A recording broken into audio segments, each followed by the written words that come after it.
बहुत सारी पंखुड़ियां गिरकर टूट गई है।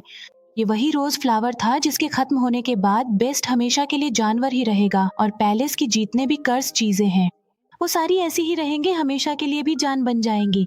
वो फ्लावर पर बहुत ही थोड़ी पंखुड़ियां रह गई है और वो भी बहुत जल्द गिर जाएंगी। फिर हम देखते हैं बैल के फादर को जो कि वापस अपने गांव में आ चुके थे।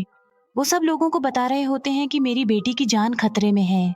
जंगल के पास वन पैलेस है और वहां पर वन बेस्ट रहता है और वहीं पर मेरी बेटी फंस गई है।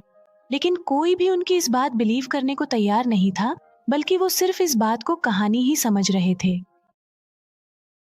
लेकिन गैस्टोन जो कि बैल से शादी करना चाहता था, वो बैल की फादर को इम्प्रेस करने के लिए कहता है कि मैं तुम्हारी बात पर यकीन करता हूँ, मैं तुम्हारे साथ जाऊंगा तुम्हारी बेटी को बचा लाने के लिए।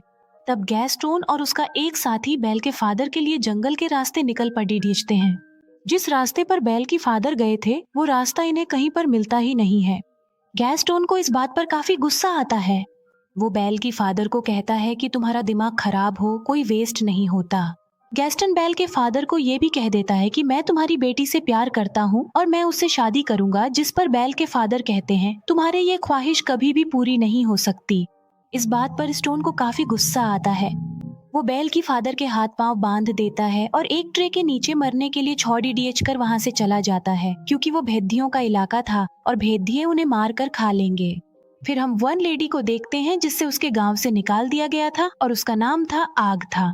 इक्ता बैल के फादर की जान बचा लेती है और उन्हें आजाद कर देती है। बस में हम बैल को देखते हैं जो कि उसी रोज फ्लावर के पास आ जाती है। बैल उस फ्लावर को भी टच करने ही वाली होती है कि वहां पर आ जाता है। बीस से कहता है कि तुम्हें अंदाजा नहीं कि तुम अभी क्या करने वाली थी, अभी हम सब के सब मारे जाते हैं। बीस गुस्से में आकर बैल से कहता है कि चली जाओ यहाँ से। तब बैल रोते हुए वहां से भागकर चली जाती है। घोड़े पर बैठकर जब बैल जंगल पार कर रही होती है तब वहां पर बहुत सारे भेदियां आकर बैल को चारों तरफ से घेर लेते हैं। लेकिन इससे पहले कि वो भेदिया बैल को कोई नुकसान पहुंचाते वहां पर जाता है। वो उन भेदियों को काफी मुकाबला करता है, उन्हें काफी मारता है। बीस्ट सब भेदियों को वहां से मार भगाता है, लेकिन इस लड़ाई के दौरान वो खुद भी इंजर्ड हो जाता है। बेल भी घोड़े पर बैठकर वहां से जाने ही वाली होती है तो वो देखती है कि बीस्ट जमीन पर गिर गया है, क्योंकि वो काफी इंजर्ड है, उसकी हालत काफी खराब हो गई है। अब क्योंकि बीस्ट ने बैल की जान बचाई थी, उसे नई जिंदगी दी थी, इसलिए बैल वहां से जाने की बजाय उसके पास आ जाती है। बैल से कहती है कि मैं तुम्हें उठा नहीं सकती, इसीलिए तुम्हें हिम्मत करके खुद ही उठना होगा।